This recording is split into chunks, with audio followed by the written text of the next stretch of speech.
What's wrong? Right, no. Mum, no, please, Mum, no, please stop it. It's not just Gabby who's Gabby Burnett, we are Gabby Burnett, because it could happen to anyone. Just how big do you think this little case in Aberdeen is in, you could say, the liberal West? Well, it's so important because it's such an invasion of privacy just your ordinary people. I mean, it gives the police enormous powers, and that could be such a negative thing. This is Callum Smiles for Rebel News here in Aberdeen, Scotland, and after seeing that viral video where the police barged their way in to Julie and Gabby Burnett's house, I've come here to Scotland to get their perspective of exactly what happened that night. So from the very beginning, in your own words, because you know we've only seen from the camera, what happened on that night, and were you found to have even broken any COVID rules? No, not at all. Everyone that should have been in that household was there. The four of us, myself, my friend, Gabby, and my son. That's the only. That's who was all living there at the time. And were the police confrontational from the off, or was there an escalation when they entered the property? No, from the start of the video, that's the first time that I realised the police were in my house. That was how it happened. What you see is how it happened. There was no escalation beforehand or anything like that. Other than me, I opened the door to find the police officer already in my house. He hadn't been invited in. My son had opened the door thinking it was one of us. So when I came out into the hall, he was already stood inside my property, which gave me a bit of a fright. So that's why I was a bit standoffish just to begin with. And we met your son last time, lovely young lad. He was 9 at the time? He was 9, yeah. What sort of effect does this have on him? Because I imagine that's possibly like his first interaction with the police. It was really scary for him. I mean, I'm supposed to be telling him that the police are there to help and protect him, and it's just, he's petrified of them now. And what sort of effect has this had on you? Well, it's just been stressful for us. It's making us feel like, treating us like criminals, like when we've done absolutely nothing wrong. My little brother now, even, he's wary of the police now, when he's around me. He's extra wary with me, even, he's extra cautious about everything he does because of what they done that night, So it's a difficult one. They've done a lot to us. They have made us feel unsafe in our own house. Yeah, it's really hard now for all of us to trust anyone. Well, so you mentioned it's you feel unsafe in your own home. Mm-hmm. From what I saw, it looked a lot more like a home invasion rather than just those that are sworn to protect us investigating a possible crime. They didn't give me a chance. They didn't explain why they were there in the first instance. One minute I'm sitting with my friend and we're having an okay night, and the next minute there's police standing there. I didn't even know what was going on at the time. It gave me a shock. So you can understand, if you're in your own home, you expect to feel safe. And then when I still never got out of him the reason why they were there. If he'd have just maybe took a step back and let me have a chance to acknowledge what was going on, it could have gone differently. I probably would have invited him into my home then, once he explained, but he still never explained why he was there. Threats as well about, well, if you swear one more time, I'm going to do this. If you do this, I'm going to do this. He kept making, other threats about something else, not the reason he was there. It looked like he was trying to find something to charge us for. Can you remember any of the threats that were said? Well, he did. He threatened me with arrest. I remember that. Yeah, he told which me, is quite. Swear one more time, I'll be arresting you. And he said if you didn't open the door, I could have, barged your door down. Just stop it. What's wrong?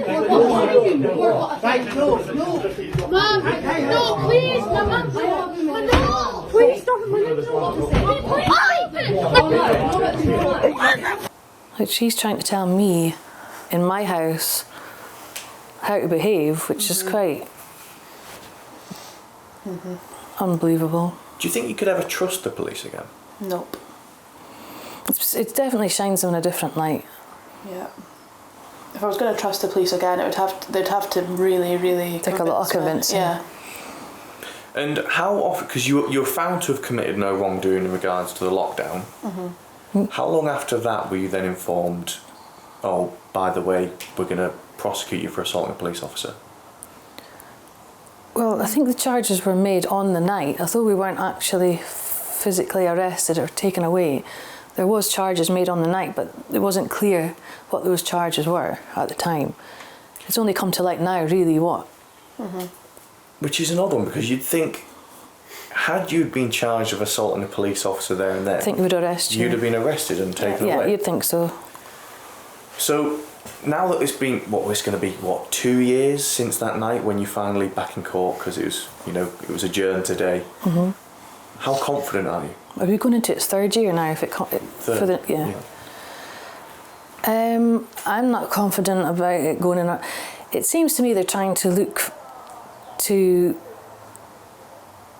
push us as the wrongdoers here, even though, well, we're not, obviously. I think they're doing their utmost to try and push this, either brush it under the carpet, so we either give up, or they just want to really get us. And have you had much support? Through social media and yourselves, the support's been quite overwhelming, but and really we're kind of on our own when it comes to the court and against what we're up against. We feel quite alone, really. It's kind of the police's word against ours, and that's quite a hard one, isn't it, for anyone? So when I've been speaking to people about, where I'm going next with Rebel, I tell them about the Gabby Burnett story. A lot of them haven't even heard about it, which, you could argue is failings of the mainstream media. But I always tell them that this sets the precedent for the next case. Because we've seen here, if they can get away with this, with anyone, well, with you, they can get away with it with anyone. I often say, it's not just Gabby who's Gabby Burnett, we are Gabby Burnett, because it could happen to anyone. Just how big do you think this little case in Aberdeen is in, you could say, the liberal West? well, it's so important because it's such an invasion of privacy just for your ordinary people. I mean, it gives the police enormous powers, and that could be such a negative thing. I mean, if it ends up their word against their, I mean, where does it end with what they can say, what they can do to people? You mentioned a lot about how you feel it's quite often our word against theirs. Without, the Rebel support, we've got the crowdfunder going to get one of Scotland's top law firms. How would you feel your chances would be? Oh, we'd have no chance at all, no chance. It would be in and out, their word against ours, brushed away, and we'd have no voice at all. So in that video you saw that went viral, you can see the police forcing their way into the house after allegations were made of breaking lockdown restrictions. When they were resisted, they aggressively manhandled the family and are now accusing them of assaulting the police.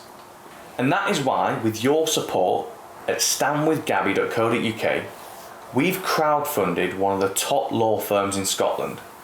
A law firm that usually represents the likes of celebrities and politicians, but this time is standing with the common man.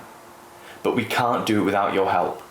So please, head over to standwithgabby.co.uk, help fund the good fight, and together we'll bring an end to this COVID madness. Thank you.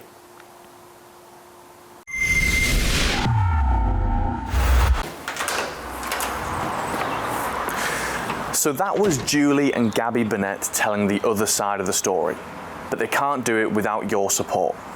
At the crowdfunder, standwithgabby.co.uk, we've arranged one of the top law firms in the country to fight this case and hopefully get this ridiculous case thrown out of court. But again, we can't do it without your help. Your crowdfunding gets us up to Scotland to cover this case where the mainstream media won't, and gets that top law firm to fight their corner. So please, help where you can at standwithgabby.co.uk and help fund the good fight. Thank you.